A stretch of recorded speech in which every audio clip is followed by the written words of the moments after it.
नमस्कार मैत्रिणींनो, आज आपण एक सुंदर असे पानगळा ब्लाऊज कशा प्रकारे स्टिच करायचं ते या व्हिडिओमध्ये पाहणार आहोत। येथे हा जो ब्लाऊज आहे तो रेडीमेड वर्कवाला ब्लाऊज आहे, मशीन वर्क आहे आणि त्यात विथ नेट आहे। तर आपण आता हा ब्लाऊज कशा प्रकारे स्टिच करायचा ते या व्हिडिओमध्ये पाहणार आहोत। गळा कसा घ्यायचा, नंतर याच्यामध्ये आपल्याला काय काय बदल करता येतील तेही या व्हिडिओमध्ये पाहणार आहोत। शक्यतो वर्कचे ब्लाऊज स्टिच करताना आपल्याला खूपच प्रॉब्लेम येतात। कमीत कमी वेळेत आणि व्यवस्थित असं ब्लाऊज कशा प्रकारे स्टिच करायचं ते या व्हिडिओमध्ये पाहणार आहोत। येथे मी उंची घेतलेली आहे 14.5 इंच, चेस्ट घेतलेली आहे 8.5 इंच, म्हणजे इथे आपल्याला 30 इंचाचं ब्लाऊज रेडी तयार करायचं आहे। येथे मुंडा खोली घेतली आहे 5.5 इंच, येथे शोल्डर घेतलेले आहे 5 इंच, त्यानंतर येथे आपल्याला कंबर घेर घ्यायचा आहे। तर कंबर घेर आहे 26.5 इंच, तर त्याचा मी चौथा भाग घेतलेला आहे आणि 1 इंच आपल्याला डाच पाठीमागची डाच टाकण्यासाठी आणि नंतर शिलाई मार्जिन। अशा प्रकारे मी येथे कटिंग करून घेतलेलं आहे। पाहू शकता तुम्ही अशा प्रकारे येथे वर्क केलेलं ब्लाऊज आहे। त्यानंतर आपण हे उलट सुलट पाहून घ्यायचं आहे। त्यानंतर अशा प्रकारे येथे व्यवस्थित मेन फॅब्रिक टाकून त्यावरती आपण अस्तर व्यवस्थित अशा प्रकारे येथे टाकून घेणार आहोत।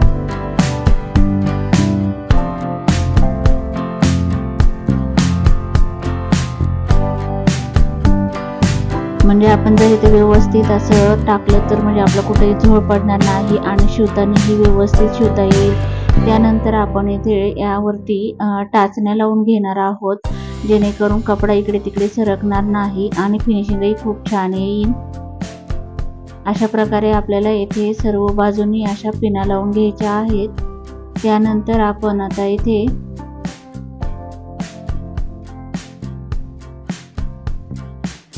चॉक्सच्या साहाय्याने बरोबर जी डिझाईन आहे त्या डिझाईन मध्ये येथे गळा आखून घेणार आहोत, म्हणजे आपल्याला स्टिच करताना कळेल की आपल्याला कुठून स्टिच करायचे आहे ते। परत नंतर वरच्या साईडनी पाहून घ्यायचं बरोबर आपलं ते गळा रुंदी जी आहे ती 2.5 इंच आलेली आहे का नाही ते व्यवस्थित आकार देऊन घ्यायचा आहे।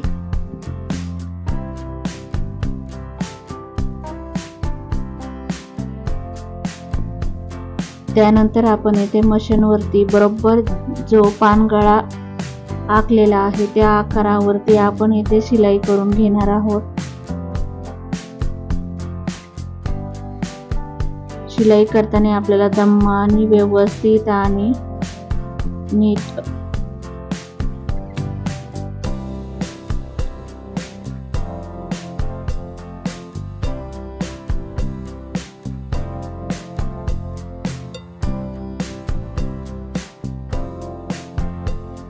त्यानंतर आपण येथे एक्स्ट्राचे जे कापड आहे ते येथे कट करून टाकणार आहोत।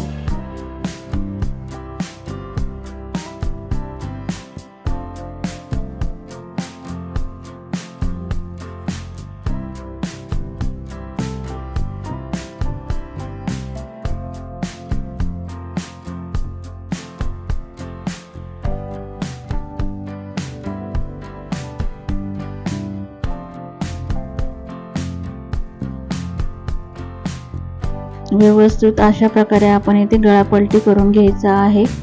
व्यवस्थित असं कपडा आला आहे का नाही तो पाहून घ्यायचा आहे। व्यवस्थित पाहू शकता तुम्ही अशा प्रकारे किती छान असा गळा लुक झालेला आहे। त्यानंतर आपण यावरती एक दाब टीप टाकून घेणार आहोत अस्तरवरती।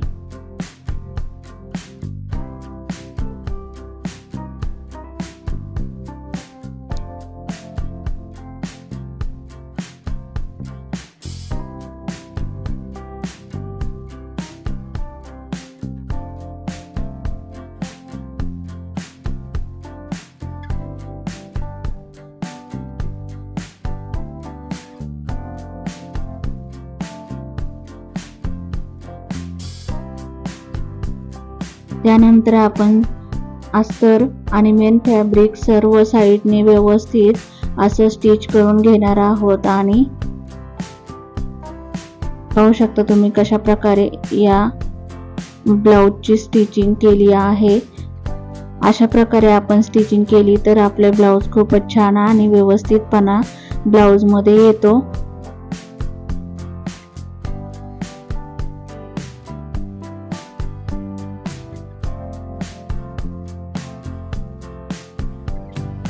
त्यानंतर आपण येथे एक्स्ट्राचे जे कापड आहे ते येथे आपण कट करून घेणार आहोत। मी शक्यतो थोडेसे कापड एक्स्ट्रा ठेवत असते, कारण शिवताना थोडा कपडा इकडे तिकडे सरकतो, त्यामुळे थोडंसं एक्स्ट्रा ठेवलं की म्हणजे आपल्याला ही परफेक्ट अशी शिलाई करता येते। आणि एक्स्ट्राचे कापड आपण नंतर कट करून टाकू शकतो। जर कपडा ऍडजस्ट होत नसेल तर त्यावेळेस बरोबर कट करायचे, जर कपडा शिल्लक असेल तर त्यावेळेस आपण अशा प्रकारे कटिंग करून घेऊ शकतो। अशा प्रकारे आपला पानगळा तयार झालेला आहे। त्यानंतर आपण येथे क्रॉस पट्टी खालच्या साईडने डार्ट्स आणि क्रॉस पट्टी लावून घेणार आहोत। त्यासाठी सुरुवातीला मी 1.5 इंचाची पट्टी तयार करून घेत आहे।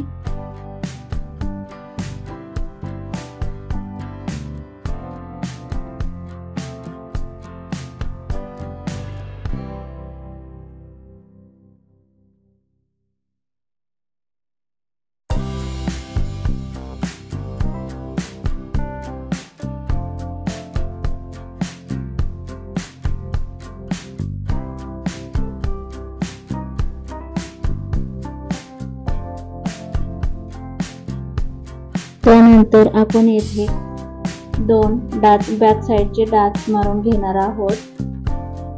अशा प्रकारे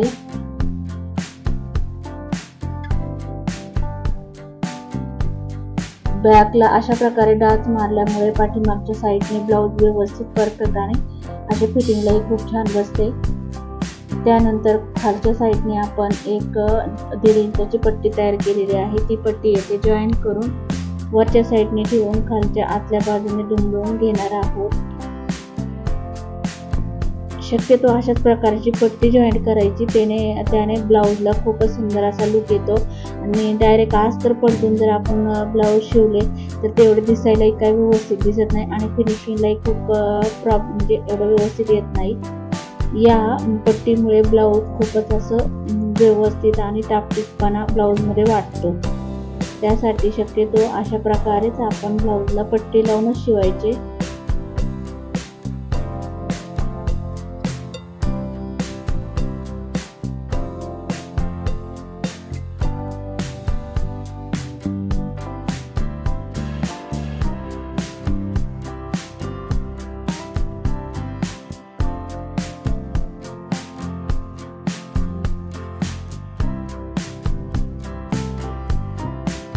त्यानंतर आपण येथे 1.25 इंचाची आपण येथे एक टीप मारून घेणार आहोत, जेणेकरून अस्तर आणि मेन फॅब्रिक असं आदर राहणार नाही। त्यासाठी मी येथे एक टीप मारून घेतलेली आहे। पाहू शकता तुम्ही किती असा सुंदर असा ब्लाउज बॅक नेक पार्ट तयार झालेला आहे। हा व्हिडिओ तुम्हाला कसा वाटला तो कमेंट बॉक्समध्ये कमेंट करून नक्की सांगा। व्हिडिओ